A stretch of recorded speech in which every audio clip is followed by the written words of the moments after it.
नरं चैव नरोत्तमं देवीं सरस्वतीं व्यासं ततो जयमुदीरयेत् करोति वाचालं पुलं भजते गिरिं यत्कृपातमहं वन्दे परमानन्दमाधवं यत्कृपातमहं वन्दे परमानन्दमाधवं। तुराष्ट्रस्य जन्म निधनं पुत्रयोश्च द्वितीयर्द्विजा दैत्येश्वरस्य चरितं प्रह्लादस्य महात्मनः मन्त्रमन्वन्तरानुकथनं गजेन्द्रस्य विमोक्षणं मन्वन्तरात् अवताराश्च विष्णोर्हयशिरादयः कौर्मं मात्स्यं नारसिंहं वामनं च जगतपतेः क्षीरोदमथनं तद्वत् मृतार्थे अमृतार्थे दिवौकसा। इतने शुरू करे केते जिनिस आसलानी जहा हो सुत गोस्वामी कहउछन्ती सनकादि माने गण ए सब कथा मु आपनको विस्तृत भाव रे कहिछि। ए समस्त घटना पूर्वे आम शुणी आसचे आलोचना करी आसचे। आमर एठी आरंभ होइछि इठु ए पर्यंत जहा कहला हरदास मठ रे हितला त्वाष्ट्रस्य चरित वृत्रासुर ठु आरंभ कला। वृत्रासुर चरित से सरी थिला अधा हितला मु एठिक आसी पहुँचली पुणी आउथरे मूल रूठ आरंभ कर। एटा 90 मसीहा कार्तिक मास दीपावली 4 दिन खंडे थिला आरंभ। त्वाष्ट्रस्य जन्म निधनं पुत्रयोश्च द्वितीयर्द्विजा दैत्येश्वरस्य चरितं प्रह्लादस्य महात्मनः।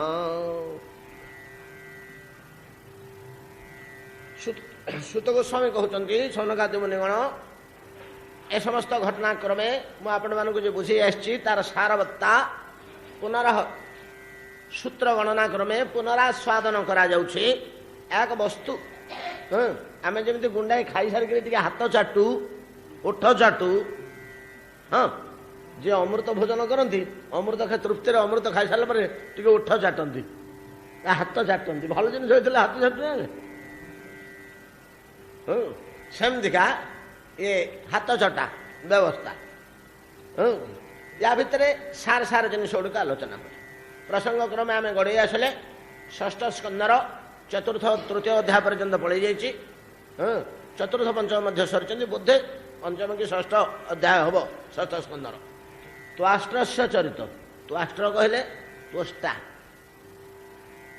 आम जो यांकर संतान मान कथा आलोचना करुले कश्यपंकर 60 कन्या ता भितर जो अदिति अदितिर गर्भरु 12 आदत्य जन्म होते त्वष्टा होती ज्येष्ठ कनिष्ठ होती उपेन्द्र से दिन कही 12 आदित्य अदित्य गर्भरु जन्म होते बोली ना आदित्य त्वष्टा ज्येष्ठ नुह भूल कली विवस्वान होती ज्येष्ठ त्वष्टा उपरकार विवस्वान अच्छा विवस्वान तापर धीरे धीरे धीरे धीरे उपेन्द्र पर्यंत वामन पर्यंत ये 12 आदित्य यांक भितर त्वष्टा बोली जड़े से त्वष्टा देवता मान भितर जे अच्छा शक्तिशाली तपस्वी देवजोनि अदिति गर्भजात देवता विशेष हो कौन महान तपस्वी याज्ञिक परम शक्तिशाली दैवी गुण दैवी शक्ति धूरीण रचना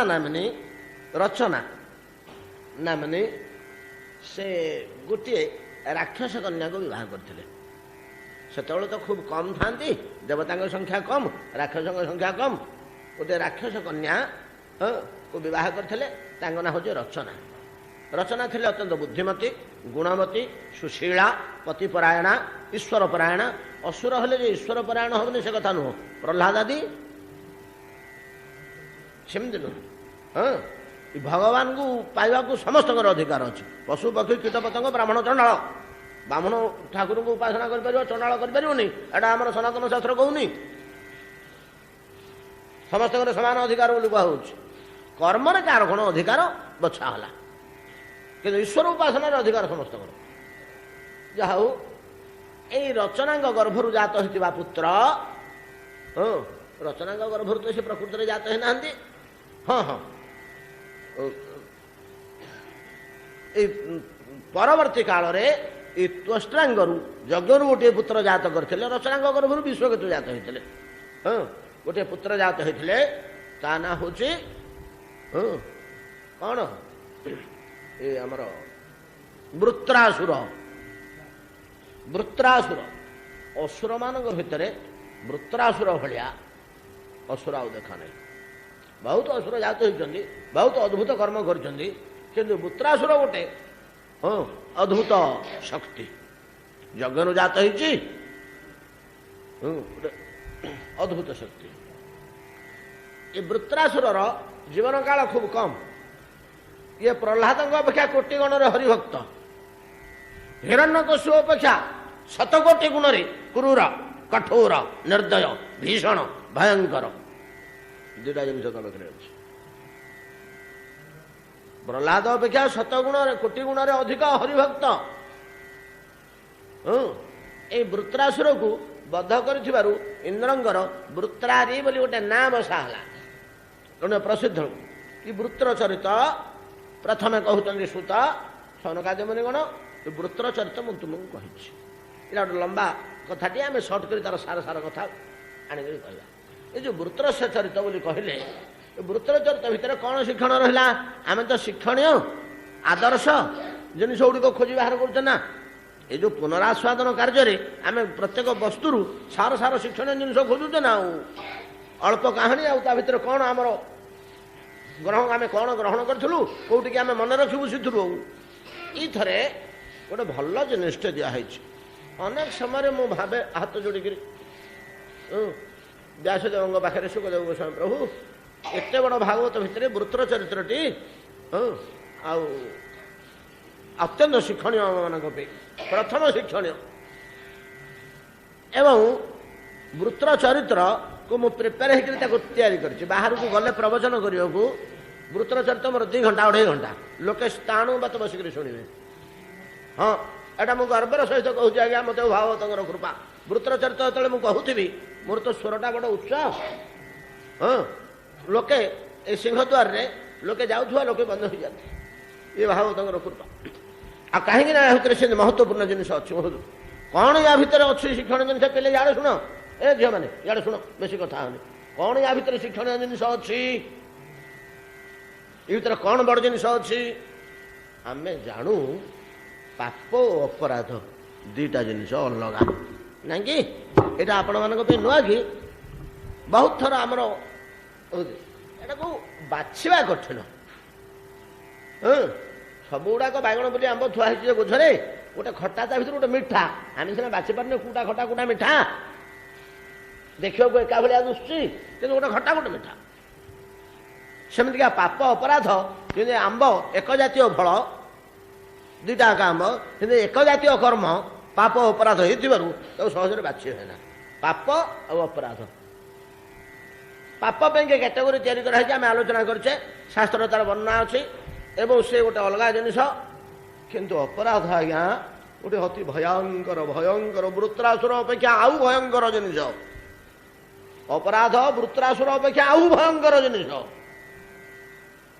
ପାପ କ'ଣ, ଅପରାଧ କ'ଣ, ଏଇଟାକୁ ଆମେ ବିଚାର କରି ବସିବାନି। ଖାଲି ଟିକେ କଥା, ପରପୀଡ଼ନ ପାପ, ନାଇଁ କି? ଅବଜ୍ଞା ଅପରାଧ। ପାପ ପାଇଁ ପ୍ରାୟଶ୍ଚିତ ଅଛି, କ୍ଷୟ ଅଛି, କର୍ମ ଭୋଗ କଲେ ସେଟା ଲିଭିଯିବ, ଅପରାଧ ଲିଭିବ ନାହିଁ। ବେଳକୁ ବେଳ ବେଳକୁ ବେଳ ବେଳକୁ ବେଳ ସେ କ'ଣ ଯେ ଅଗ୍ନି ସୃଷ୍ଟି କରିବ। ଯେମିତିକା ଗର୍ତ୍ତ ଭିତରୁ ବାହାରେ କ'ଣ ଆମର କି ଅଗ୍ନି କହନ୍ତି ସେଟାକୁ, ଜ୍ୱାଳାମୁଖୀ, ଆଗ୍ନେୟଗିରି ଭିତରେ ଯେମିତି ଅଗ୍ନି ଉଦ୍ଗୀରଣ ହୁଏ, ସେମିତି ଅପରାଧ ମୁହଁ ଦେଇକିରି କି ଅଗ୍ନି ଯେ ଉଦ୍ଗୀରଣ ହବ, ସେଟା ସେଥିରେ ବୃତ୍ରାସୁର ଚରିତ୍ରରେ ବର୍ଣ୍ଣନା କରାହେଇଛି। ପିଲେରେ ହୁସିଆର ବୋଲିକିରି ଶାସ୍ତ୍ର କହିଦେଉଥିଲେ। ଆମେ କହିଲୁ ଭାଗବତକୁ ହାତ ଯୋଡ଼ିକିରି, ପ୍ରଭୁ ଅପରାଧ କହିଲେ କ'ଣ କହୁନାହାନ୍ତି ଆମକୁ ଟିକେ? ନାରେ ଅବଜ୍ଞାତ ଆଉ କ'ଣ, ଯାହାକୁ ଯେଉଁ ମର୍ଯ୍ୟାଦା ଦେବା କଥା ସେଟା ଯଦି ନଦେଲ ସେଟା ଅପରାଧ, ଆଉ କ'ଣ ଅପରାଧ? ଏଇଟା କ୍ଷୟ ହବନି କି ପୋଡ଼ିବନି ଆଉ ପାପ ତ ନଷ୍ଟ ହେଇଯିବ ମିଳିଯିବ ପ୍ରାୟଶ୍ଚିତ କରିଦେଲେ ଆଉ କ'ଣ କରିଦେଲେ ନରକରେ ଭୋଗ କରିଦେଲେ ତା ଗଲା ଲିଭିଗଲା କିନ୍ତୁ ଅପରାଧ ଲିଭିବନି ଲିଭେଇବାର ବାଟ ନାହିଁ ଅପରାଧର ଅପରାଧ ଭିତରେ ମୁଖ୍ୟ କେଉଁ ଜିନିଷ ଗୁଡ଼ାକ ପ୍ରଥମ ହେଲା ଈଶ୍ୱର ଅବଜ୍ଞା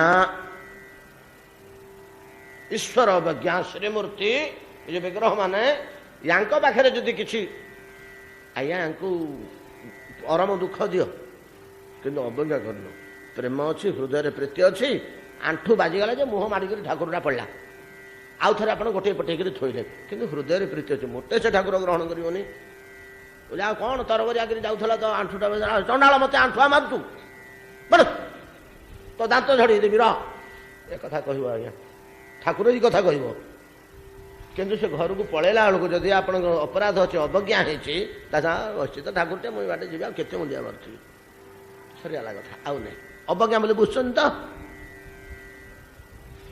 ହଁ ଠାକୁର ମାନେ ଏଡ଼େ ସ୍ନେହଶୀଳ ଯେ ତାଙ୍କୁ ଯଦି ଟିକେ ଆଗ ସ୍ନେହ ରଖିଛନ୍ତି ହୃଦୟରେ ଶୁଦ୍ଧ ସ୍ନେହ ଆଣ୍ଠୁଏ ମାରିଦେଲେ ବାଜିଗଲା ଆଣ୍ଠୁ ମୁହଁ ମାରିକିରି ପଡ଼ିଲା ଠାକୁରଟା ଗଡ଼ିକିରି ଗାଳି ଫାଳି ଦେବ ଯେମିତି ଦ୍ରୋଣ ଭୀଷ୍ମକୁ ଗାଳି ଦେଲେ ମହାଭାରତ ଯୁଦ୍ଧରେ ଭୀଷ୍ମ ତାଙ୍କୁ ଟେକିରି ଫୋପାଡ଼ି ଦେଲେ ରଥ ସହ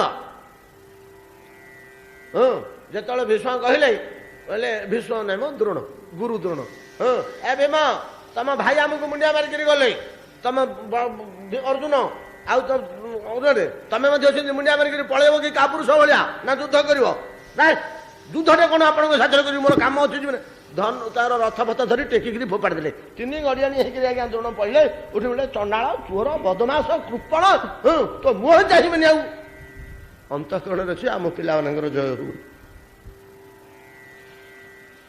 ନାଇଁ ଗୋଟେ ଆଲୋଚନା ହେଲା ତ ସାର ସାର କଥା ଆଉ କ'ଣ ଆଉ ୟା ଭଳିଆ ଏମିତିକା ଜିନିଷ ପୃଥିବୀର ଅନ୍ୟ ସାହିତ୍ୟରେ ଆପଣ ପାଇବେ କି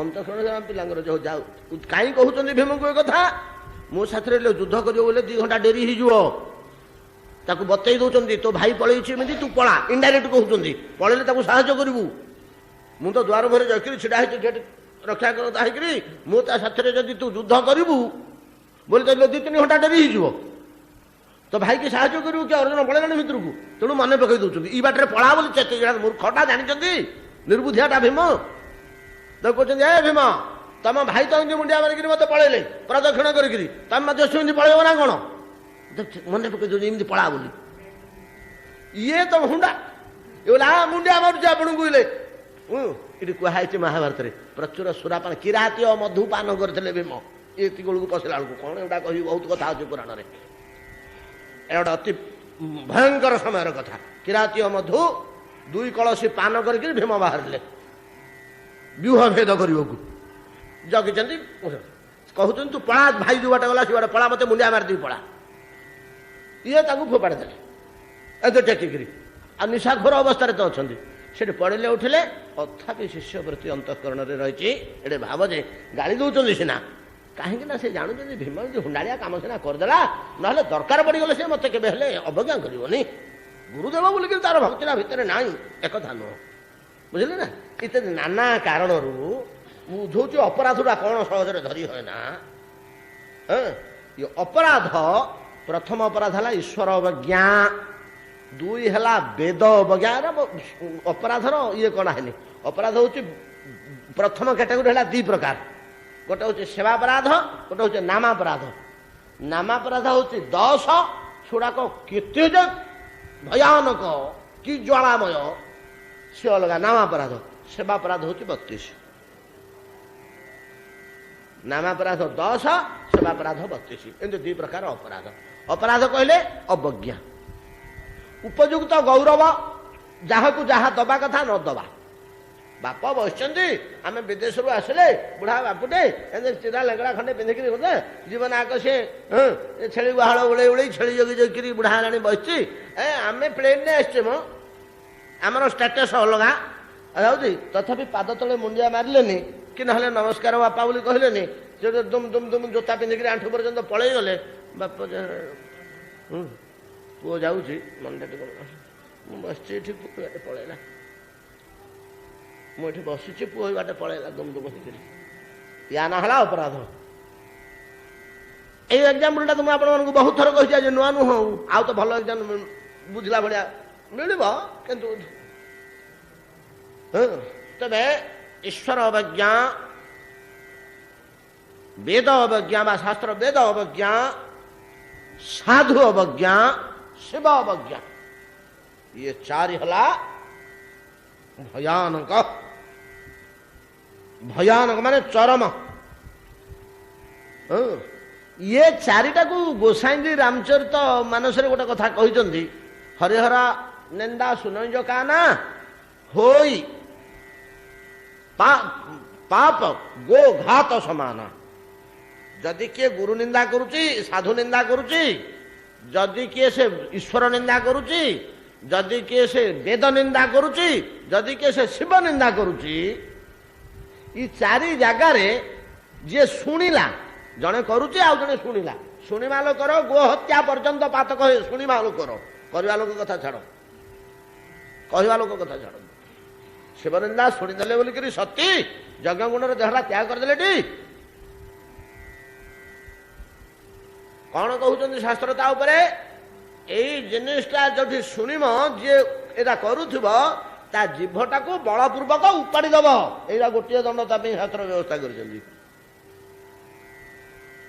ତା ପାଟି ଭିତରେ ହାତ ପୁରାଇ ଜିଭଟାକୁ ଧରି ଉପାଡ଼ି ଦବ। ହଁ, ଗୋସାଇଁଜୀ ଅନୁବାଦ କରୁଛି ଧର୍ମଶାସ୍ତ୍ର ବାକ୍ୟଟାକୁ, ଶ୍ରୁତି ଶାସ୍ତ୍ର ବାକ୍ୟଟାକୁ ରାମଚରିତ ମାନସରେ। ଏ ଚାରି ଜଣଙ୍କର ନିନ୍ଦା ଯିଏ କରୁଛି, କଣ ତାସୁ ଜିଭ ନ ସୁହାଇ, ତମାନେ ଜିଭରେ ତାର ଜିଭଟାକୁ ଉପାଡ଼ି ଦିଅ, ତ ନ ତ ଚଲିବ ପରା, ଏମିତି କ'ଣ ଗୋଟେ ଦେଇଛନ୍ତି। ଜିଭଟାକୁ ଆମେ ଏଠି ଆଲୋଚନା କରିଦେବି ପୂର୍ବରୁ, ନୂଆ କଥା କି କ'ଣ, କୋଉଟା ନୂଆ କଥା ଆପଣଙ୍କ ପାଇଁ? ଏତାଦୃଶ ଯୋଉ ଅପରାଧ, ଇଏ ଚାରିଟା ହେଲା ମୁଖ୍ୟ। ଈଶ୍ୱର ନିନ୍ଦା, ଈଶ୍ୱର ଅବଜ୍ଞା, ବେଦ ନିନ୍ଦା, ବେଦ ଅବଜ୍ଞା, ସାଧୁ ନିନ୍ଦା, ସାଧୁ ଅବଜ୍ଞା, ଆଉ ଶିବ ନିନ୍ଦା, ଶିବ ଅବଜ୍ଞା। ଏଠି ଯେ ମୁଁ ସାଧୁ ବୋଲି କହୁଛି, ଏ ସାଧୁ ସ୍ଥାନରେ ଗୁରୁ ଶବ୍ଦଟାକୁ ଆପଣ ମଧ୍ୟ ଲଗେଇବେ। ଗୁରୁ ଶବ୍ଦଟାକୁ ଖାଲି ଲଗେଇବେନି, ପ୍ରୟୋଜନ ହେଲେ ଈଶ୍ୱର ନିନ୍ଦାଠୁ ଗୁରୁ ନିନ୍ଦା ଅଧିକ ଜ୍ୱାଳାମୟୀ। ଈଶ୍ୱର ନିନ୍ଦାଠୁ ଗୁରୁ ନିନ୍ଦା ଅଧିକ ଜ୍ୱାଳାମୟୀ ବୋଲି ଗ୍ରହଣ କରନ୍ତୁ। ଯାହା ହଉ, ୟା ବାଦେ ଆଉ ଟିକେ ସାଧାରଣ ଧରଣର ଅପରାଧ ରହିଲା, ଯେ ପିତୃନିନ୍ଦା, ମାତୃନିନ୍ଦା, ମାଙ୍କ ବିରୁଦ୍ଧରେ ଯାଇକି ଗୋଟେ କହିବା, ବାହାରେ ତାଙ୍କୁ ନିନ୍ଦା କରିବା, ଏମିତି ଚୋରଣୀଟା ଏମିତି କଲା, ଏମିତି କଲା, ମୋ ସ୍ତ୍ରୀକି ନୀତି ବାଡ଼ଉଛି, କୋଡ଼ ଖୁଣ୍ଟା ଗେଞ୍ଜି ଦେଲା।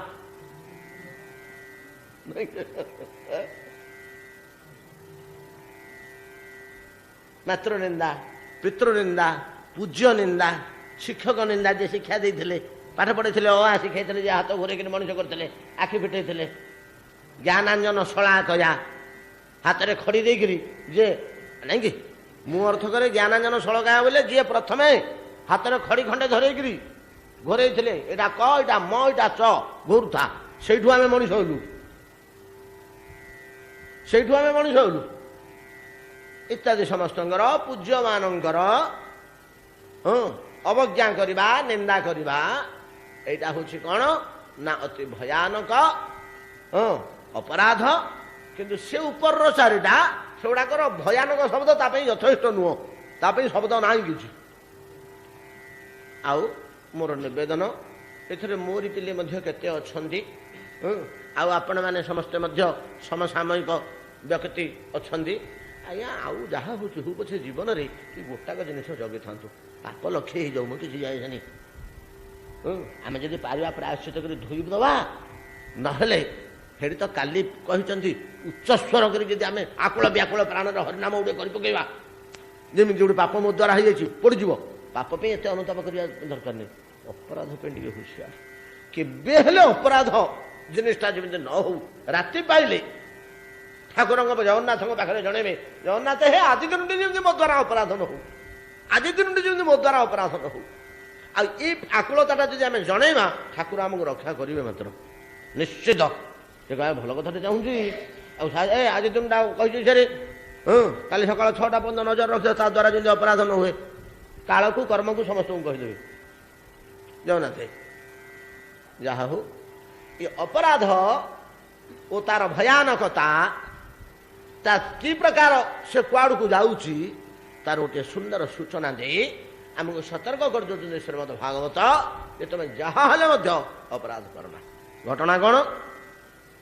ଏକଦା ଦେବାସୁର ଯୁଦ୍ଧ ଚାଲିଥିଲା। ଦେବାସୁର ଯୁଦ୍ଧ ତ କିଛି ନୂଆ ନୁହଁ।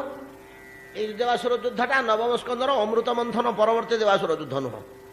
ଦେବାସୁର ଯୁଦ୍ଧ ମଝିରେ ମଝିରେ ଏମିତି হয়।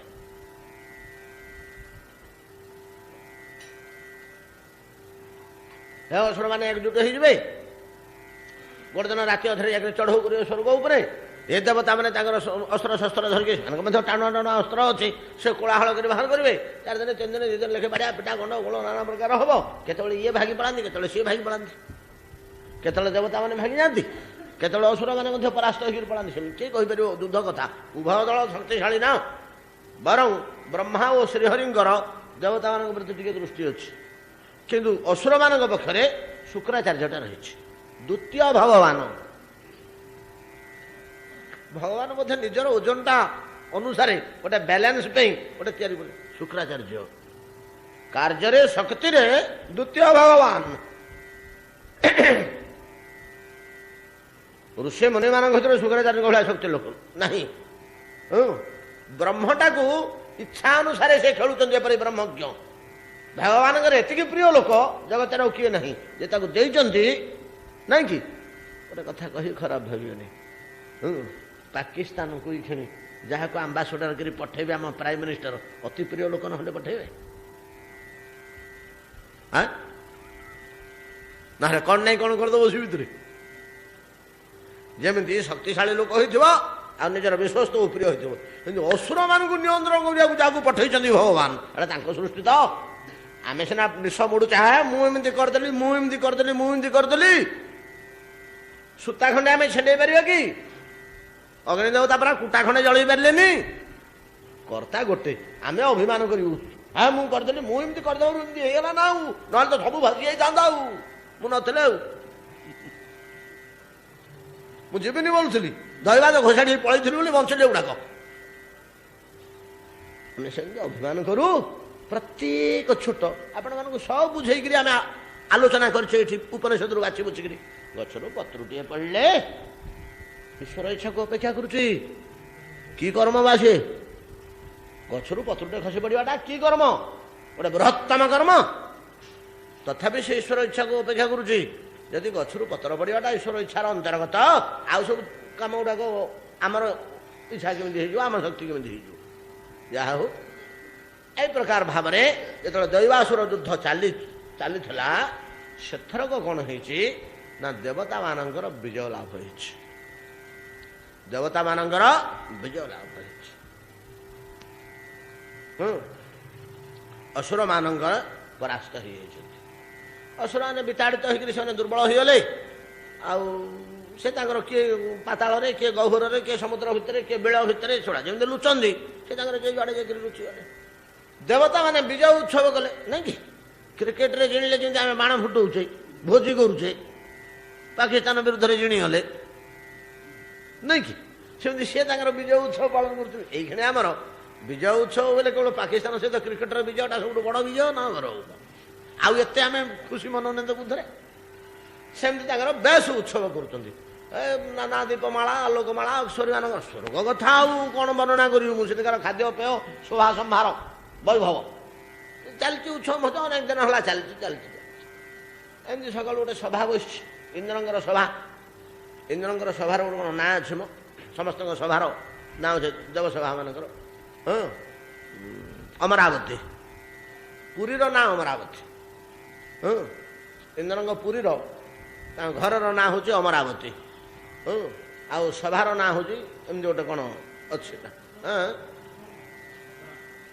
ସୁଧର୍ମା ସଭା। ବ୍ରହ୍ମାଙ୍କର ସଭାଟା ସୁଧର୍ମା ସଭା। ହଉ ଯାହା ହଉ, କି ଏଇଟା ସୁଧର୍ମା ସଭା, ଯାହା ହଉ ଗୋଟେ ସଭା ଅଛି, ଛାଡ଼ନ୍ତୁ। ସଭାରେ ବସିଛନ୍ତି, ଇନ୍ଦ୍ରଙ୍କର ବିଜୟ ହେଇଛି, ଆଉ ସମସ୍ତେ ତାଙ୍କୁ ସ୍ତବ ସ୍ତୁତି କରୁଛନ୍ତି। ଇନ୍ଦ୍ରଙ୍କୁ ଯେ ଆପଣ ଆମକୁ ରକ୍ଷା କରିଛନ୍ତି, ଅସୁରମାନଙ୍କ ତାଡ଼ନରୁ ଆପଣ ହିଁ ରକ୍ଷା କରିଛନ୍ତି, ଆମର ରକ୍ଷାକର୍ତ୍ତା ଆପଣ, ପୋଷକ କର୍ତ୍ତା ଆମର, ଆମକୁ ପାଳୁଛନ୍ତି, ପୋଷୁଛନ୍ତି, ଖାଇବାକୁ ଦେଉଛନ୍ତି, ବିପଦରୁ ରକ୍ଷା କରୁଛନ୍ତି ସବୁ। ଚତୁର୍ଦିଗରେ ସ୍ତବ ସ୍ତୁତି ମଣିମା ମଣିମା ମଣିମା ମଣିମା ଧ୍ୱନି। ଇନ୍ଦ୍ର ଆସୁଛନ୍ତି ଯାଉଛନ୍ତି କହିଲେ ତାଙ୍କର ବହୁତ ତେଜ ବଢ଼ିଯାଇଛି। ଚତୁର୍ଦିଗରେ ନାନା ପ୍ରକାରର ଶଙ୍ଖ ଚାମର ଇତ୍ୟାଦି ସବୁ ବାଜୁଛି, ଚାମର ଇତ୍ୟାଦି ପଡ଼ୁଛି। ମହାରାଜ ତ ନୁହଁ, କିନ୍ତୁ ଭଗବାନଙ୍କର ଯେମିତି ପରିପାଟି ଯେଉଁ ଲକ୍ଷଣ ହେବା କଥା ସେଭଳିଆ ସବୁ ସଭା ଅଛି। ବିରାଟ ସିଂହାସନ ନାଇଁ କି, ଉପଗୀୟ ମାନ ଲଳିତେଇ ଆସନାଧ୍ୟାସନ ପ୍ରଭୁ। ଆସନ ଆଉ ଅଧ୍ୟାସନ ଇତ୍ୟାଦି ପ୍ରାପ୍ତ ହେଇ ଆସନ ବସିବା, ଅଧ୍ୟାସନ ତାପରକୁ ଆଉ ଯିବା, କହୁଣି ପକେଇବା ପାଇଁ ଯେଉଁ ଆସନ ଥାଏ ସାଇଡ଼ରେ, ଆସନାଧ୍ୟାସନ ପ୍ରଭୁ। ପ୍ରଭୁ ଭଳିଆ ମାଲିକ ଭଳିଆ ସେ ବସିଛନ୍ତି। ପାଣ୍ଡୁରେଣାତ୍ର ପତ୍ରେଣ ଚନ୍ଦ୍ରମଣ୍ଡଳ ଚାରୁଣା। ମସ୍ତକ ଉପରେ ଯେଉଁ ଛତ୍ର ସିଂହାସନ ଉପରେ ବିରାଜମାନ କରୁଛି, ବିଶାଳ ଛତ୍ର।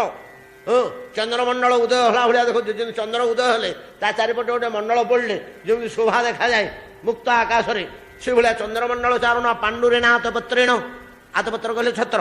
ଏଇଭଳିଆ ଯେତେବେଳେ ମହାନ୍ୟ ଅବସ୍ଥାରେ ଅଛନ୍ତି, ଇନ୍ଦ୍ରଙ୍କ ମନରେ ମଧ୍ୟ ଅଭିମାନ। ଯିଏ ଦେଖୁଛନ୍ତି ଆଖିରେ ଯେତେ ପଡ଼ୁଛନ୍ତି ସବୁ ଏପଟେ ସେପଟେ ଲୋକ କୋଟି କୋଟି ଅଛି, ସମସ୍ତେ ତାଙ୍କର ପାଦ ତଳର ସେବକ, ସମସ୍ତେ ହାତ ଯୋଡ଼ିକରି ମଣିଆ ମଣିଆ କହୁଛନ୍ତି। ସେଠି ଅକ୍ଷରୀମାନେ କୀର୍ତ୍ତିଗାନ କରୁଛନ୍ତି, ଏପଟକୁ କିଏ ଗୁଣଗାନ କରୁଛି। ସେ ଚତୁର୍ଦିଗରେ ଏଇଭଳିଆ ମହାନ ଆଡ଼ମ୍ବରରେ ବସିଛନ୍ତି। ଏଗୁଡ଼ାକରେ ତ ଐଶ୍ୱର୍ଯ୍ୟରେ ଟିକେ ଅଭିମାନ ପଳେଇ ଆସାଟା ସ୍ୱାଭାବିକ। ସେ ଇନ୍ଦ୍ରକୁ କେଡ଼େ କେଡ଼େ ଋଷିମାନଙ୍କର ପ୍ରହ୍ଲାଦଙ୍କର ତ ହେଇଗଲା। ଐଶ୍ୱର୍ଯ୍ୟଟା କ'ଣ ସହଜ ଜିନିଷ କି? ପ୍ରହ୍ଲାଦଙ୍କର ହେଇଗଲା ପରା। ହନୁମାନ ଯାଇକରି କହୁଛନ୍ତି ରଙ୍କ ଆଗରେ, ଆଜ୍ଞା ଏ ସୁଗ୍ରୀବର ଐଶ୍ୱର୍ଯ୍ୟ ଅଭିମାନ ହେଇଗଲା। ଏମିତି ଥରେ ପ୍ରହ୍ଲାଦର ହେଇଯାଇଥିଲା ଆଜ୍ଞା, ସୁଗ୍ରୀବ କେତେ ହେଲେ ଭଗବାନ ତାକୁ କ୍ଷମା କଲେ ନା, କ'ଣ ମାରି ପକାଇଲେ? ଆପଣ ସୁଗ୍ରୀବକୁ କ୍ଷମା କରିବେ ନା ପ୍ରଭୁ, ଲକ୍ଷ୍ମଣଙ୍କୁ ବତଉଛନ୍ତି। ପ୍ରହ୍ଲାଦକୁ ଇନ୍ଦ୍ର କଲେ, ବିଭୂତି ମଦେ ନ ମାନିଲା ସେ କି କୋପିଲେ। ଏଭଳିଆ ଐଶ୍ୱର୍ଯ୍ୟ। ଏତିକି ବେଳକୁ ସଭା ଚାଲିଛି, ଅଧା ହେଇଗଲାଣି। ବୃଦ୍ଧ ଗୁରୁଦେବ, ପରମାଚାର୍ଯ୍ୟ, ବୃହସ୍ପତି କମଣ୍ଡଳଟିଏ ଧରି, ତାଳପତ୍ର ଛୋଟାଟି ଟେକି, କଠଉ ଯୋଡ଼ିଏ ପିନ୍ଧି ଆସି ପହଞ୍ଚିଲେ। ତାଳପତ୍ର ଛୋଟାଟି ବାରଣ୍ଡାରେ ଥୋଇଲେ, ଗାମୁଛାଟି ସଜାଡ଼ିକିରି କାନ୍ଧରେ ପକେଇଲେ, ତାଳପତ୍ର ପୁଥୁଟି ଜାକିଲେ କାଖରେ, କମଣ୍ଡଳଟି ଧରିଛନ୍ତି। ସାଧାରଣ ବ୍ରାହ୍ମଣଟିଏ ନାଇଁ କି, ସାଡ଼ୁ ଗୋଟିଏ ଗୋଟିଏ ଆସୁଛନ୍ତି। ଉଦାର ଶାନ୍ତ ତପଶୀଳ ମହାଶକ୍ତି ସମ୍ପନ୍ନ, ଯାହାଙ୍କର ଆଶିଷ ସ୍ନେହ ପ୍ରୀତି ଦେବତାମାନଙ୍କୁ ବଞ୍ଚେଇଛି, ସେ ଲୋକଟାର କେଡ଼େ ଶକ୍ତି। କ'ଣ ଗୋଟେ ଲେଖିଛନ୍ତି ସୁଖଦେବ ଗୋସ୍ୱାମୀ, ବାଚସ୍ପତି ମହାଭାଗ ସର୍ବଲୋକ କ'ଣ ପୂଜସ୍କର, ଏଭଳିଆ କ'ଣ ଗୋଟେ ଲେଖିଛନ୍ତି। ସର୍ବଲୋକ ପ୍ରିୟଙ୍କର, ସର୍ବଲୋକଙ୍କର ସେ ପ୍ରିୟ, ସମସ୍ତେ ତାକୁ ଭଲ ପାଆନ୍ତି। ବାଚସ୍ପତି ମହାଭାଗ ସର୍ବଲୋକ ପ୍ରିୟଙ୍କର, କାହିଁକି ନା ସମସ୍ତଙ୍କର ସେ ପ୍ରିୟ କାର୍ଯ୍ୟ କରନ୍ତି, କାହାର ଅପ୍ରିୟ କାର୍ଯ୍ୟ କରନ୍ତିନି। ଯାହା ହଉ, ଯେତେବେଳେ ଗୋଟିଏ ଗୋଟିଏ ଆସି ପହଞ୍ଚିଲେ, ସେତେବେଳକୁ ଇନ୍ଦ୍ର କ'ଣ କରୁଛନ୍ତି, ଅଭିମାନ ମଦରେ ଝୁଲି ଝୁଲି, ମଦ ପରା ନିଶା ଜିନିଷ, ସୁରା ଅପେକ୍ଷା ଆହୁରି ଶକ୍ତିଶାଳୀ ଅଭିମାନ, କୁଳାଭିମାନ, ବିଦ୍ୟାଭିମାନ, ଜ୍ଞାନାଭିମାନ, ଧନାଭିମାନ, ରୂପାଭିମାନ, ଏଟା ଖାଇଦବ ମଣିଷକୁ।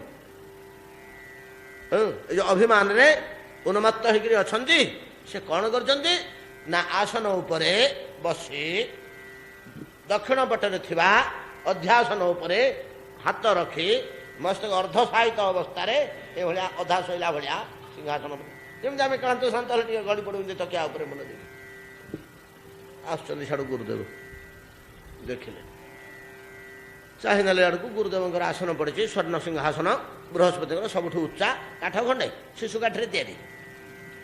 ଆଉ କିଛି ସେ ସୁନା, ମୁଁ କହିଦେଲି ସୁନା ବୋଲି, ସୁନା ନାହିଁ, ସୁନା ରୂପା ହୀରା ରୂପା କିଛି ଛାଉଣି ହେଇନି। ଖାଲି ଉପରେ ଛୋଟିଆ ଛତିଟିଏ ଲାଗିଛି, ଗୁରୁଦେବ ବୋଲିକିରି ଗୋଟେ ସଭାର ଇଏ ବୋଲିକି କଠଉ ଯୋଡ଼ିକ ଥୋଇ ପିଠ ଉପରେ, ସେ ତା ଉପରେ ଯାଇକରି ବସିଲେ, ବସିବାକୁ ଯାଉଛନ୍ତି।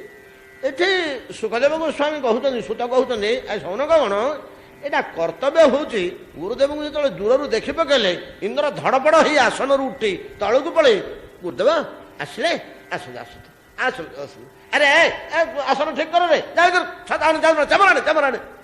ଆଣେ ଗୁରୁଦେବ କରିଦେବି। ଏଇଟା ଗୁରୁଦେବଙ୍କର ମର୍ଯ୍ୟାଦା, ଆଉ କିଛି ନାହିଁ। ଏଥିରେ ଗୁରୁଦେବର ଘରେ ଧନ ସମ୍ପତ୍ତି ଭର୍ତ୍ତି ହେଇଯିବନି, ବୃହସ୍ପତିର ଦରକାର ନାହିଁ ନାଇଁ କି ହେଇଯିବନି। କିନ୍ତୁ କ'ଣ କଲେ ସେତକ ନ କରି ସେମିତି ହଁ ଆସନ ତ ଅଛି। ଇନ୍ଦ୍ରଙ୍କର ଅନ୍ତଃକରଣ ଅବଶ୍ୟ କିଛି ଖରାପ ନାହିଁ। ହେ କିଏ ବୁଢ଼ା ବାମୁଣଙ୍କୁ ପଚାରୁଛି ଇଏ ମୋର କଉଣ୍ଡ କରିବ, ଏମିତି ଅବଜ୍ଞା। ଏଇଟା ହେଲେ ତ ଆଉ କ'ଣ ହେଇଯାଇଥାନ୍ତା, ଏମିତି ଭାବ ନାହିଁ। ଟିକେ ତାଙ୍କ ଅପରାଧ ହେଇଗଲା। ଶ୍ରୀ ଗୁରୁଦେବଙ୍କୁ ବୃହସ୍ପତିଙ୍କି ଯେଉଁ ପ୍ରକାରର ମର୍ଯ୍ୟାଦା ପ୍ରଦାନ କରିବା କଥା ସେଟା କଲେନି ତ ଆଉ କ'ଣ। ଏଟା ଯେତେବେଳେ ନ କଲେ ବୃହସ୍ପତି ସେଟା ଭାରି ବାଧିଲା, ଆଉ ବୃହସ୍ପତି ସେଟା ଭାରି ବାଧିଲା, ଆଉ ସେ ଟିକେ ସେଟା ହେଇପଡ଼ିଲା। ଏବଂ ଇଏ ଯେତେ ସଭାସଦ ଲୋକ ଥିଲେ ସମସ୍ତେ ଜୁହାର ହଉଛନ୍ତି, ମୁଣ୍ଡିଆ ମାରୁଛନ୍ତି, ଦେବ ଗୁରୁ ସମସ୍ତଙ୍କର ଗୁରୁଟି।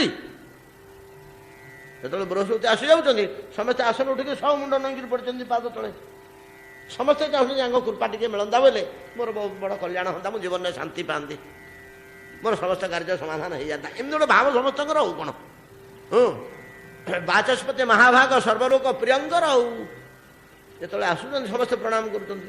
ଆଉ ଇନ୍ଦ୍ର ଏ ପ୍ରକାର, କିନ୍ତୁ ପ୍ରକୃତରେ ସେ ଇନ୍ଦ୍ର ଦେବରାଜ ଇନ୍ଦ୍ରଙ୍କର ହିଁ ମୁଖ୍ୟ ଗୁରୁ ନା ପ୍ରଥମ। ଆଉ ହଁ ପ୍ରଥମେ କିଏ ପୂଜା କରିବା କଥା, ପ୍ରଣାମ କରିବା, ମର୍ଯ୍ୟାଦା କରିବା କଥା। ଏଇଟା ବୃହସ୍ପତିଙ୍କୁ ବଡ଼ କଷ୍ଟ ହେଲା। ଏଇ ଜଗତରେ ସବୁଠୁ ବଡ଼ ଯନ୍ତ୍ରଣା କ'ଣ, ପୁଅ ଯଦି ପିତାକୁ କିଛି ଗୋଟେ କଟୁକରି କହିଦେଲା, ଟିକେ ଖରାପ ବ୍ୟବହାରଟେ କରିଦେଲା, ବୋଧେ ସ୍ତ୍ରୀ 5 ଗୋଇଠା ମାରୁଥିବ ସେଟା ବାଧି ନଥିବ, ପୁଅ ଯଦି ଛିଟକାରଗିରି ପଦେ କହିଲା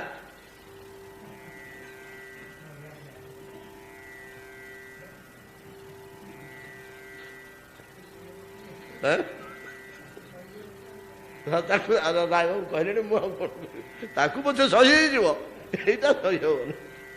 କାହିଁ ସହି ହବନି? ଏଇଟା ଅର୍ଦ୍ଧାଙ୍ଗ, ଏଇଟା ଅଙ୍ଗଜାତ, ଏଇଟା ତିଆରି କରାହେଇଛି। ସେଟା କ'ଣ ଆମେ ତିଆରି କରିଛେ କି ପତ୍ନୀଟାକୁ? ସେ ଦେହର ଅଙ୍ଗଟେ, ଆଉ ଏ ହାତରେ ସେ ହାତ ଆମେ ମଶା ମାରିଲା ଭଳିଆ, ତେଣୁ ସହି ହେଇଛି। ଆର ମୁହୂର୍ତ୍ତରେ ଭୁଲି ହେଇଯାଏ ଯୋଉ ସ୍ନେହ ଶ୍ରଦ୍ଧାକୁ ସେଇ ସ୍ନେହ ଶ୍ରଦ୍ଧା। ସ୍ୱାମୀ ସ୍ତ୍ରୀକି ବି ସମୟ ସମୟ ମାରିଦିଏ, ଗାଳି ଦିଏ। ସ୍ତ୍ରୀ ସ୍ୱାମୀ ଏଥିରେ କୁହାଯାଇଛି ପରା, ଦାମ୍ପତ୍ୟ କଳହରେ କେବେ ହେଲେ ମଧ୍ୟସ୍ଥ ହବନି। 2 ଜଣ ଆଗ ସନ୍ଧ୍ୟା ବେଳକୁ ଏକାଠି ହେଇଯିବେ ବୋଲି ଇ ଚଣ୍ଡାଳ ଆମ ଘରେ ବସିକିରି ଏତକ ଲଟପଟ କଲା, ଯିଏ ମଧ୍ୟସ୍ଥ ସାନ୍ତନା ଭାଙ୍ଗିଥିବ ତାଙ୍କ ଭିତରେ କଳହ। ଯାହା ହଉ ଛାଡ଼ନ୍ତୁ ସେ କଥା, ଆମର କଥା ଲମ୍ବି ଯାଉଛି, ଏମିତି ଲମ୍ବେଇଲେ ଆମେ ସରିପାରିବେ। ମୁଁ ଛାଡ଼ୁ ଆଜ୍ଞା, 3 ଦିନ ହେଲା ମୁଁ ସେଜକୁ ଯାଇନି, ଏମିତି ଗୋଟେ ଦୁର୍ଯୋଗରେ ପଡ଼ିଛି, ସେଜକୁ ଯାଇନି, ଆଖି ଏମିତି ପଡ଼ିନି, ଟିକେ କାଲି ଢୋଳେଇଥିଲି ବସ୍ରେ ମୋତେ, ତେଣୁ ଜାଣିବାଟେ କଥା ଧରି ପଳଉଛି ଭାରି କ୍ଳାନ୍ତ ଶାନ୍ତ, ପ୍ରେସର ମଧ୍ୟ ଟିକେ ବଢ଼ିଯାଇଛି। ଯାହା ହଉ এই ପ୍ରକାର ଭାବରେ ସମୟ ହେଲାଣି 7:30 ହେଲାଣି। ଏ ପ୍ରକାର ଭାବରେ ତଳେ ବୃହସ୍ପତି ଏଭଳିଆ ପରିଚୟ କହିଲେ କ'ଣ ନା, ପିତାର ପୁତ୍ରର ପିତା ଅବଜ୍ଞା, ତାର କୋଟି ଗୁଣ, ଶିଷ୍ୟର ଗୁରୁ ଅବଜ୍ଞା। ନା ନାଇଁ? ଆପଣ ଏଇଟା ବିଚାର କରୁନାହାନ୍ତି? ପିତୃତ୍ୱ ଗୌରବ ଆଉ ଗୁରୁତ୍ୱ ଗୌରବ ଭିତରେ ପ୍ରଭେଦ ନାହିଁ କି? ଗୌରବ ନାହିଁ କି ପ୍ରଭେଦ? ଏଇଟା ବୃହସ୍ପତି ସହ୍ୟ କରିପାରିଲେନି। ହେଲେ ସହ୍ୟ ସିନା କରିପାରିଲେନି, ବୃହସ୍ପତି ଭଳିଆ ଗୁରୁ ସେ କ'ଣ ଶିଷ୍ୟକୁ ଅଭିଶାପ ଦେବ ତୁ ଜଳିଯା ବୋଲି? ଜଳିଯା ବୋଲି ଅଭିଶାପ ଦେବେ କି? କେବେ ନାହିଁ। କ'ଣ କଲେ, ତାଙ୍କୁ ଗୋଟେ ଲଜ୍ଜା ଲାଗିଲା, ମୁଁ କାହାକୁ ଯାଇକରି ଅନେକ ଲୋକ ତ ମୋର ସାଙ୍ଗସାଥି ପ୍ରିୟ ସମସ୍ତେ ଅଛନ୍ତି, ସମସ୍ତେ ପଚାରି ଆଜ୍ଞା ଆପଣ ପୁଣି ସଭାକୁ ଗଲାବେଳକୁ ଆଉ ସେ ଭିତରେ ଇନ୍ଦ୍ର ଆପଣଙ୍କୁ ପ୍ରଣାମ କଲେନି, ଏମିତି କ'ଣ ଗୋଟେ ଶୁଣିଲୁ ଆମେ, କ'ଣ ବୋଲି? ଏଇଟାକୁ ତ 5 ଲୋକ ପଚାରିବେ ନା, ଋଷିମାନେ ଏଇ ବୃହସ୍ପତି କେତେ ଦରମା ଦେଉଛନ୍ତି କାହିଁ ସେଟାରେ ଅଛ ଛାଡ଼ି ପଳେଇ ଆସୁନ କହିବେନି? ଯେଉଁମାନେ ଅନ୍ୟମାନେ ମଧ୍ୟ କଷ୍ଟ ଭୋଗ କରିବେ, ଅନ୍ୟମାନେ ମଧ୍ୟ କଷ୍ଟ ଭୋଗ କରିବେ ଏଥିରେ। ଶୁଣ, ସେ ନିଜ ଲଜ୍ଜାରେ ଯାଉ ମୁଁ ଥିଲେ ଏଇଟା 12 ଲୋକ ପଚାରିବେ, 12 ଲୋକ ପଚାରିଲେ ମୋର ବେଶୀ କ୍ରୋଧ ଉଠିବ ବା ଦୁଃଖ ଉଠିବ, ମୋ ଦୁଃଖଟା କାଳେ ପିଲାଙ୍କର କ୍ଷତି କରିବ ପରା ଦେବତା ମାନଙ୍କର, ଏ ଦେବତା ମାନେ ଭଲ ଥାଆନ୍ତୁ ଯାଉ ଯାଉ ବୋଲି ସେଇଠି ଅନ୍ତର୍ଧ୍ୟାନ ହେଇଗଲେ। ମହାଶକ୍ତି ସମ୍ପନ୍ନ ଲୋକ, ମହାଯୋଗୀ ଅନ୍ତର୍ଧ୍ୟାନ ହେଇଗଲେ। ଇନ୍ଦ୍ର କିନ୍ତୁ ଅନ୍ତର୍ଧ୍ୟାନ ହେବା ପୂର୍ବରୁ ଜାଣିଗଲେ ଯେ ଭାଗବତରେ ଅଛି ଘରକୁ ପଳେଇଲେ ବୋଲି, ଅନ୍ୟାନ୍ୟ ପୁରାଣରେ ଅଛି ସେଠି ଅନ୍ତର୍ଧ୍ୟାନ ହେଲେ। ଭାଗବତରେ ଅଛନ୍ତି ବୃହସ୍ପତି ବାହୁଡ଼ିକିରି ଘରକୁ ପଳେଇଲେ, ଇନ୍ଦ୍ର ଦୌଡ଼ିକିରି ଗଲେ ଘରକୁ, ବୋଲେ କେଡ଼େ କଥା କଲି ରେ, କେଡ଼େ କଥା କଲି ରେ, କେଡ଼େ କଥା କଲି, ଆଉ ମୋତେ କିଏ ବଞ୍ଚେଇବ ରେ, କ'ଣ କଲି ବିଭୂତି ମତରେ, ଆଚାର୍ଯ୍ୟଙ୍କୁ ଅବଜ୍ଞା କରିଦେଲି, ଅପମାନ କରିଦେଲି।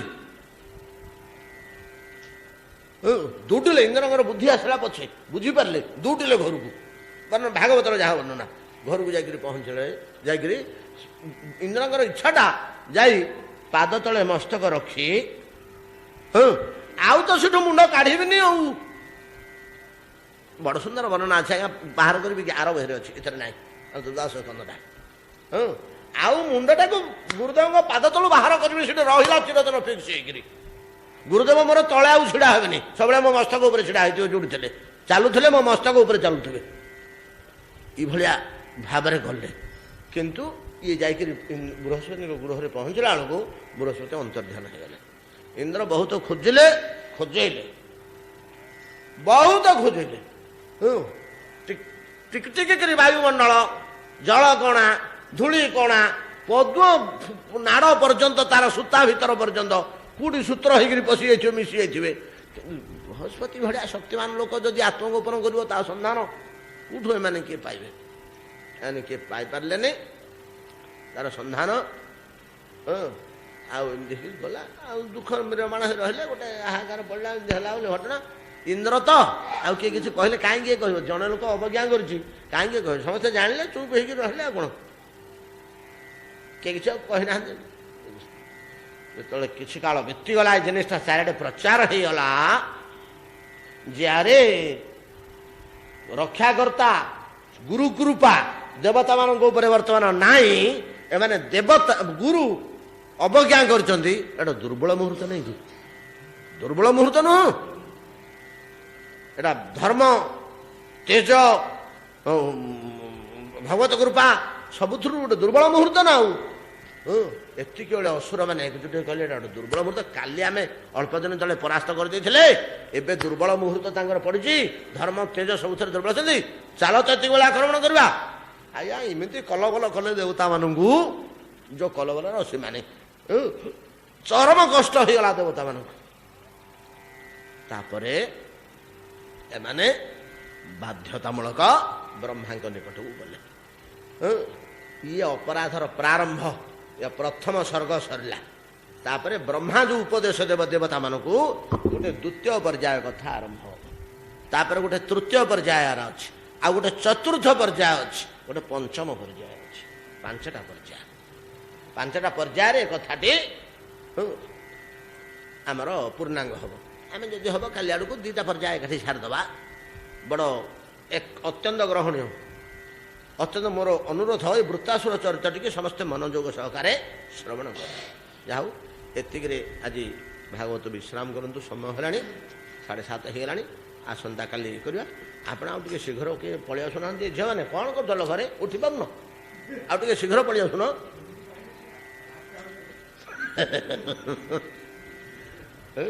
ଆମେ ଯଦି 6:15ରେ ଆରମ୍ଭ କରିଦିଅନ୍ତେ, 7:15ରେ ସାରିଦିଅନ୍ତେ। 6:15ରେ ମୁଁ ପ୍ରିପେୟାର ହେଇଯିବି, ତା ପୂର୍ବରୁ ଆଉ ହବନି। କାହିଁକି ନା ଆସିପାରିଲା ତ ସୂର୍ଯ୍ୟ ଖରା ଦିନଟା ତ, ଆଉ ତା ପୂର୍ବରୁ ବଡ଼ ହେଲେ 6:15 ହେବ। ଚେଷ୍ଟା କର ତ ଦେଖିବା। କାଲି ଯଦି 6:15 ବେଳକୁ ତମେ ପଳେଇ ଆସିବ, ପରଦିନଠୁ ମୁଁ ରେଡ଼ି ହେବି 6ଟା ବେଳକୁ। 6:30ରେ ଆମର କଥା ଆରମ୍ଭ ହେଲେ ସରିଯାନ୍ତା ଠିକ୍। ବର୍ତ୍ତମାନ କଥା ଟିକେ ଅଭାବ ରହିଯାଉଛି ବୋଧ ମୋ ଭିତରେ, ଆଉ 10 ମିନିଟ୍ ମୁଁ କହିଥାନ୍ତି, ବନ୍ଦ କଲି। ଭଜନିତାଇ ଗୌରୁ ରାଧେ ଶ୍ୟାମ जप हरे कृष्ण हरे राम भजन ताई गौर राधे श्याम जप हरे कृष्ण हरे राम भजन ताई गौर राधे श्याम जप हरे कृष्ण हरे राम अदिति गर्भरु जात कहीं पशुत्वर संपूर्ण ह्रास मनुष्यत्वर संपूर्ण विकास ए दिव्य परिवर्तन को या पूर्व आम जिते जो अवतार गुड़िक देखिले मनुष्यतर प्राणी मानकर प्राधान्य से रही याड़ू संपूर्ण पशुत्व मनुष्यतर प्राणीत्व गंध ना विकास हो गला तेणु ये दिव्य परिवर्तन को दिव्य स्वर्गीय बोली कहुई एवं ए अवतारटी देवलोक जात होती देवता रूपे गृहीत होती इंद्रंगर सान भाई या ना हूँ उपेन्द्र प्रकृत में आम जहाँ बामन बोली कहूचे से बामनटा हूँ डाक नाटा नहीं कि जार आखि न थाए आम अंध बोली कहू किंतु ता ना अंध कि ता ना गोटे कौन थो ता ना गौरी कुमार ताको आम अंध बोली कहू कौन से कारण से बामन कौन ना कि डाक नाटा बामन ना से छोटिया थे बोली बामन भाया प्रकृत ना हूँ उपेन्द्र उपेन्द्र ना माँ अदिति देते देखा छोटिया बोली आम बामन बामन बोली डाकुचु ये देव ज्योति यू मनुष्य सत्तार विकास पूर्णांग मनुष्य जो लाभ हेले ताहा परशुराम रूपे आत्मप्रकाश कले भगवान आउ टे शक्तिर प्रकाश पूर्णांग मनुष्य खूब उच्चा खूब मोटा खूब बलिष्ठ खूब शक्तिशाली खूब कर्मठ खूब निष्ठापर हेले सीना भावटा किछि पशु भाव रहीगला क्रोध हिंसा विद्वेष जिदखोर बणिया एड़े बड़ ऋषि रूपे ग्रहण भगवान अवतारटी किंतु से जो क्रोध से जो निष्ठुरता से जो नरसंहार नहीं कि एटा आउ कोठी आपण कल्पना करें जहाँ वर्णना है पुराण मान दया बोली टिके बिंदुटी अच्छी सेठी जो दया गुणटा को क्षमा गुणटा को आम सर्वोच्च स्थान दौचे नहीं कि ये जगत रे क्षमा भलिया आउ किछि विशेष गुण अच्छी कि दया और क्षमा दया अपेक्षा क्षमा आउ दयाटा सेपटे किसी दोष नहीं आम आड़ू आम दया कले जनकर अवस्था देखिरी आम ताको दया करी पकेबू किंतु क्षमा गोटे दोषी की क्षमा करा जाए ना तार दोष ग्रहण न करी तो क्षमा कर दिया गला क्षमा विषय रे आमर उपनिषद रे जो सब वाक्य रही बड़े विचित्र वाक्य रही गंगाधर मेहर तार अनुवाद करते परा आम थे अधे आलोचना करचे क्षमा पुणी ई जगतर गुण नुहे मनुष्य जगतर गुण नुहे आउ दिव्य धामु सुर तरंगिणी तट्टु ओह्लाई आसी क्षमा दिव्य धामु स्वर्ग तरंगिणी तट्टु सुर तरंगिणी तट्टु ओह्लाई आसी क्षमा क्षमा कले झियो क्षमता मिलई क्षमता शब्दटा कौट उत्पन्न होती क्षमा करिवार शक्ति क्षमा गुण जहाँ पाखे थाए ताकू प्रकृति बा परिवेश बा भगवान क्षमता दियंती କ୍ଷମତାରେ ରହିବା ପାଇଁ ସେ ଲୋକ ଯୋଗ୍ୟ, ଯିଏ ଅନ୍ୟମାନଙ୍କୁ କ୍ଷମା କରିପାରେ। ସତ କଥା କହିଲେ ଆମର ନେପୋଲିଅନ ହିଟଲର ଆଉ ସଦାମ ହୁସେନ ଭଳିଆ ଲୋକ କ୍ଷମତା ପାଇଁ ଯୋଗ୍ୟ ଲୋକ ନୁହନ୍ତି। କ୍ଷମା କାହାକୁ ଦେଇପାରିନାହାନ୍ତି, କାହାରିକି କ୍ଷମା କରିପାରିନାହାନ୍ତି। ତାଙ୍କର ମନୋବୃତ୍ତି ଏପରି ଥିଲା, କାହାରି ଆମେ ତାଙ୍କ ଆଉ ଯାହା କିଛି ତା ପଛରେ ଅଛି ରାଜନୈତିକ କଥା ସେଗୁଡ଼ାକ ଛାଡ଼ନ୍ତୁ, କିନ୍ତୁ ବ୍ୟକ୍ତିଗତ ଜୀବନରେ ସେ କାହାରିକି କ୍ଷମା କରିପାରିଲେନି ତ। ଯିଏ ଟିକେ ଭୁଲ କରି ପକେଇଲା କାହାକୁ ଜଣକୁ ସେ କ୍ଷମା କରିବାର ଇଏ ଦେଖାଯାଉନି। ଜଣେ ଲୋକ ତାଙ୍କ ପାଖରେ ଟିକେ ଭୁଲ କରିଦେଲା, ଅଳ୍ପ ଟିକେ ଛୋଟିଆ ଭୁଲ, ସେ ତାକୁ କ୍ଷମା କରିଦେଲେ, ନାହିଁ ଗୋଟେ ହେଲେ ଘଟଣା। ଯାହାଫଳରେ ତାଙ୍କ ପ୍ରତି ଯେଉଁ କାର୍ଯ୍ୟ କରାଗଲା, ପୃଥିବୀବାସୀ କିଏ ହେଲେ ଆପତ୍ତି କଲେ କି? ଯିଏ କଲେ ସେ ରାଜନୈତିକ ଦୃଷ୍ଟିକୋଣରୁ ନା କୂଟନୈତିକ ଦୃଷ୍ଟିକୋଣରୁ ଆଉ ସମାଜ ମାତିଲା କି? କ୍ଷମା କ୍ଷମା କଲେ ଝିଅ କ୍ଷମତା ମିଳେ। କ୍ଷମାର ନାହିଁଟି ଅନ୍ତ। କ୍ଷମା ଦାତା କ୍ଷମା ଗ୍ରହୀତା ଏ ଦୁହେଁ ତ୍ରିଭୁବନେ ଭାଗ୍ୟବନ୍ତ। ଏ ମନ୍ତ୍ରଟିର ଅନୁବାଦ କରୁଛନ୍ତି, ଅନେକ ମନ୍ତ୍ରର ଅନୁବାଦ କରିଛନ୍ତି ଉପନିଷଦ ମନ୍ତ୍ରମାନଙ୍କର, ବୈଦିକ ମନ୍ତ୍ରମାନଙ୍କର ଦୁଇ ଜଣ କବି, ଜଣେ ଗଙ୍ଗାଧର ମେହେର, ଗୋଟେ ରାଧାନାଥ ରାୟ। ଆଉ ଅନ୍ୟାନ୍ୟ କବିମାନେ କିଛି କିଛି କରିଛନ୍ତି, ତାର ଗୋପବନ୍ଧୁ ମଧ୍ୟ କିଛିଟା କରିଛନ୍ତି। ସାର ସାର କଥା ଗୁଡ଼ିକ ତାଙ୍କ ହୃଦୟରେ ପଶିଯାଇଛି, ପୁଣି ନିଜ ଭାଷାରେ ବ୍ୟକ୍ତ ହୋଇପଡ଼ିଛି। ଆଉ ଏତାଦୃଶ କ୍ଷମା ହେଉଛି ମନୁଷ୍ୟର ସର୍ବଶ୍ରେଷ୍ଠ ଭୂଷଣ। କ୍ଷମା ଗୋଟେ ଭୂଷଣ। ମନୁଷ୍ୟଟା ଯେମିତି ଅଳଙ୍କାରଟିଏ ପିନ୍ଧିଲେ ଆମ ଦେହଟି ସୁନ୍ଦର ଦିଶିବ, ମୁହଁଟି ସୁନ୍ଦର ଦିଶିବ।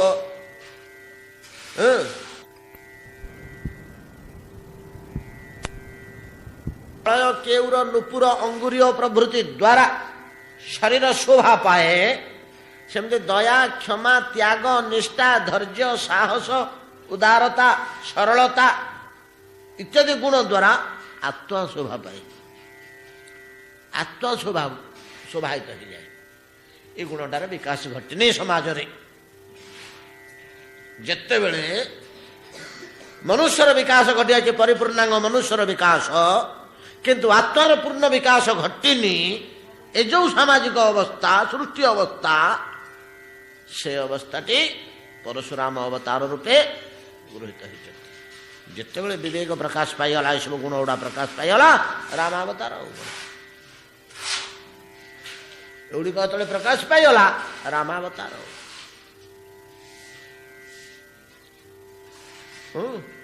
ରାମ ଅବତାର।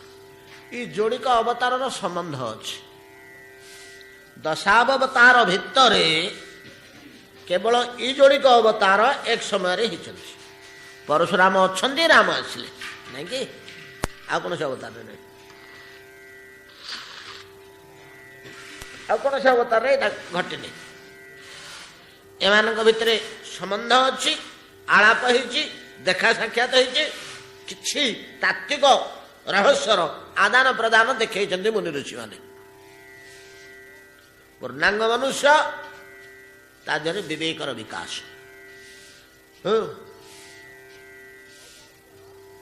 ଔଦାର୍ଯ୍ୟର, ଜ୍ଞାନର, ସତ୍ୟର, ନ୍ୟାୟର, କ୍ଷମାର ଶେଷ ସୀମା, ଶେଷ ସୀମା ନାଇଁ କି?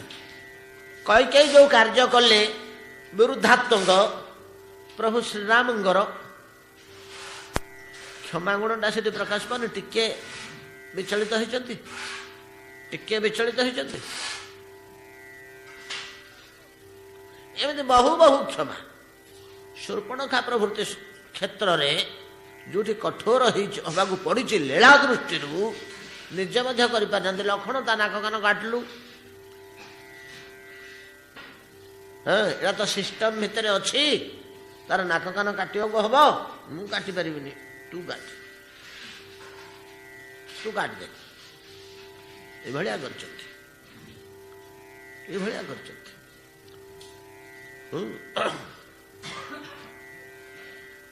ଏ କ୍ଷମାଶୀଳତା କେବଳ ନୁହେଁ, ସତ୍ୟ ନ୍ୟାୟ ପ୍ରଭୃତି ଅନ୍ୟାନ୍ୟ ଆଚରଣ ଯେତେବେଳେ ସମାଜରେ ପୂର୍ଣ୍ଣ ପ୍ରକାଶ ଘଟିଛି, ଯୋଉଟା ମନୁଷ୍ୟର ବ୍ୟକ୍ତିତ୍ୱ, ଯୋଉଟା ମନୁଷ୍ୟର ବ୍ୟକ୍ତିତ୍ୱ ପ୍ରକୃତି, ଏବଂ ଆଉ ଗୋଟିଏ ଭାଷାରେ କହିଲେ ଯୋଉଟା ବର୍ତ୍ତମାନ ଆମେ ହରେଇ ଦେଇଛେ, ଯୋଉଟା ଆମେ ବର୍ତ୍ତମାନ ହରେଇ ଦେଇଛେ।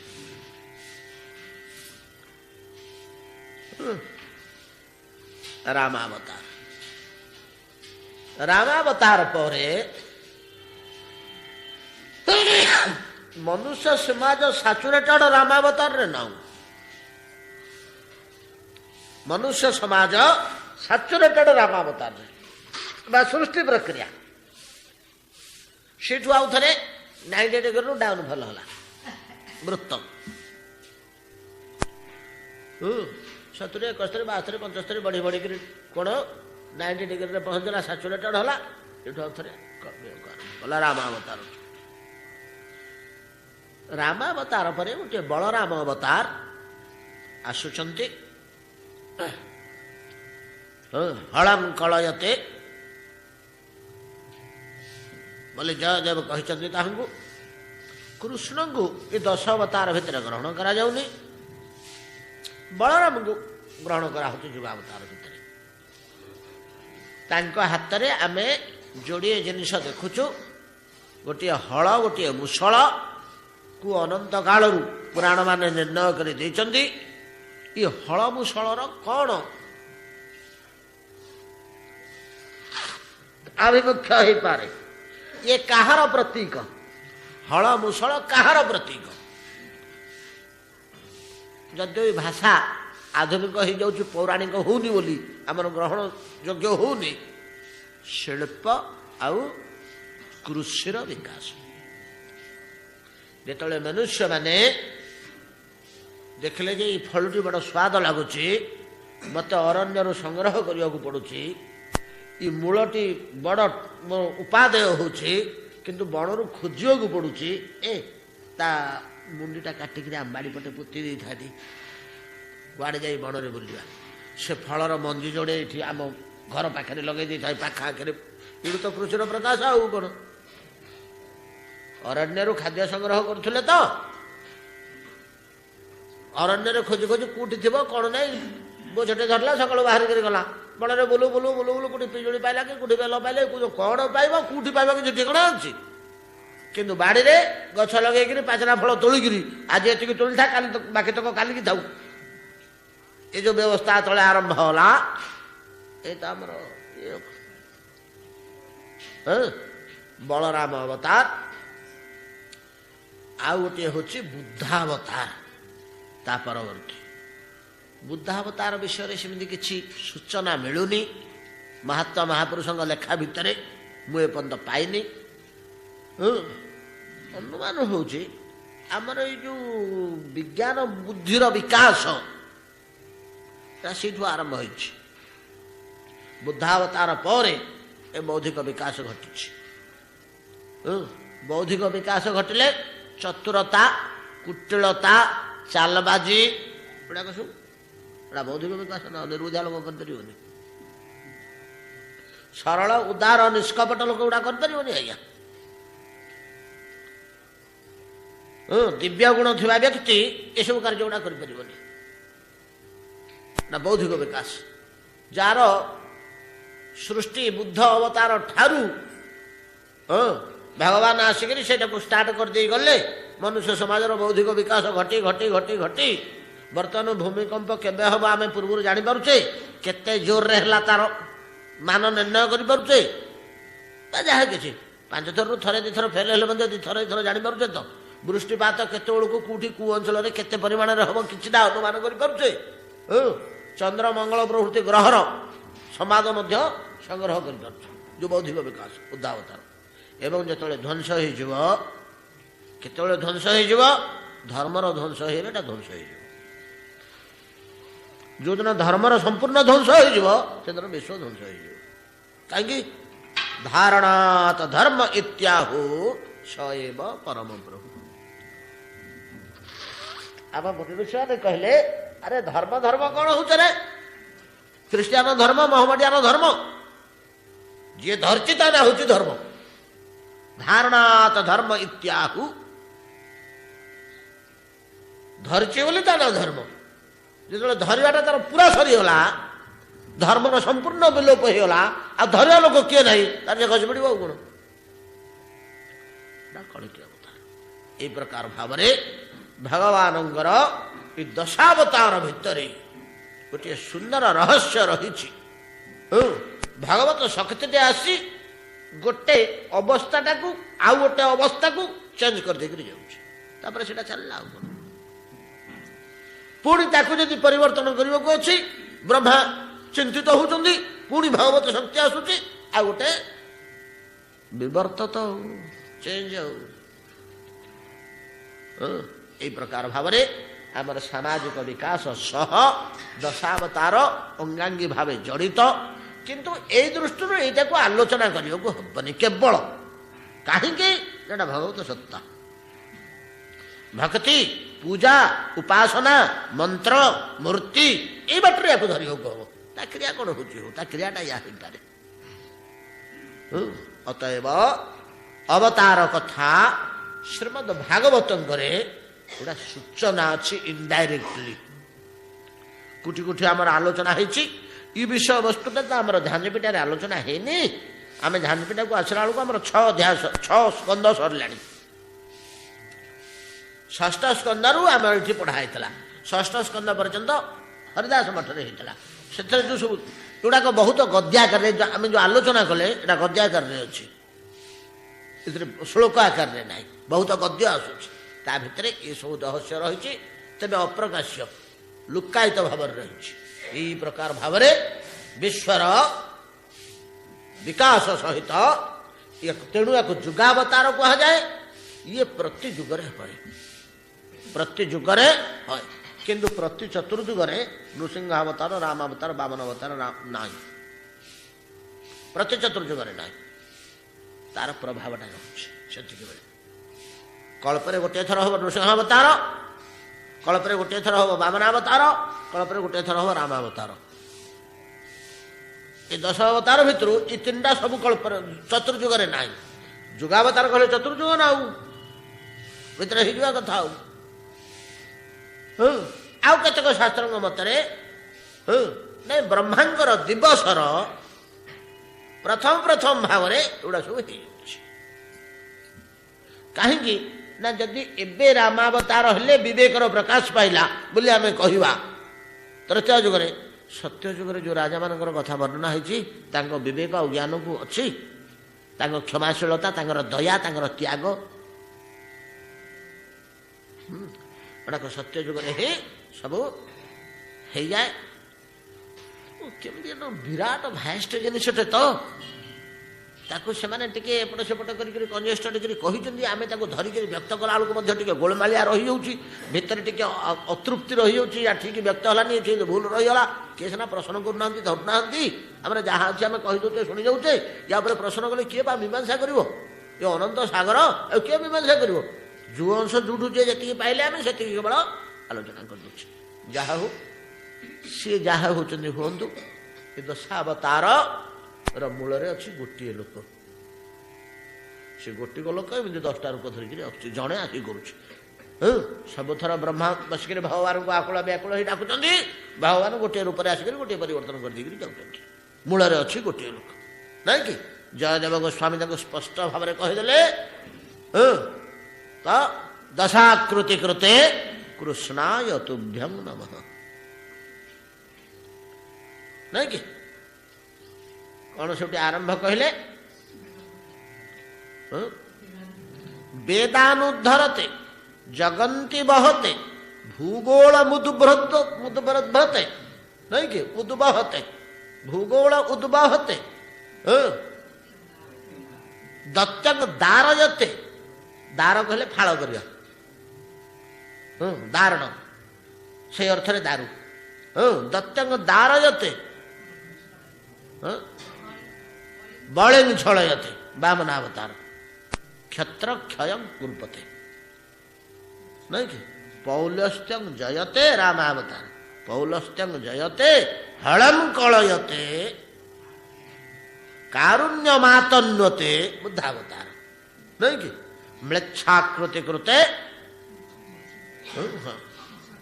ଦଶାକୃତି କୃତେ କୃଷ୍ଣାୟ ତୁଭ୍ୟଂ ନମଃ ସବୁତକ କୃଷ୍ଣ ଇଏ ଯାହା ହେଲେ ମଧ୍ୟ ଆଙ୍କର ମୂଳରେ ଅଛନ୍ତି କୃଷ୍ଣ। ଏକଥା କହିବାର ମୋର ତାତ୍ପର୍ଯ୍ୟ ଏତେ ବାଟ ଗଢ଼େଇ ଉଦ୍ଦେଶ୍ୟ କାଲି ଆମେ ଆଲୋଚନା କରିଥିଲେ 24 ଅବତାର କଥା କହି କହି ଶ୍ରୀମଦ ଭାଗବତ ଆମକୁ କହିଥିଲେ ଯେ ଏତେ ଚାଂଶ କଳା ପୁଂସ କୃଷ୍ଣସ୍ତୁ ଭଗବାନ ସ୍ୱୟଂ। ତେଣୁ ଯୋଉ ଅବତାରରେ ଯେତିକି ଶକ୍ତି ଦରକାର ହଉଛି ସେତିକି ଶକ୍ତି ପ୍ରୟୋଗ କରି କୋଉଠି ଅଂଶ ରୂପେ କୋଉଠି କଳା ରୂପେ କୋଉଠି ଗୁଣ ରୂପେ କୋଉଠି ପୂର୍ଣ୍ଣ ରୂପେ ଗୋଟିଏ ମାତ୍ର ଅବତାର ଶ୍ରୀକୃଷ୍ଣ। ଅବତାର କଥା ଭିତରେ ଆହୁରି ବହୁ ରହସ୍ୟ ରହିଛି। ଯଦି ହଏ ଟିକେ ନାକୁ ଆସନ୍ତାକାଲି ସ୍ପର୍ଶ କରିବା। ଆଜି ସମୟ ବିଳମ୍ବିତ ଗଡ଼ିଗଲାଣି ବେଶ ସମୟ। ଏତିକିରେ ଭାଗବତ ବିଶ୍ରାମ କରନ୍ତୁ ଅଛି।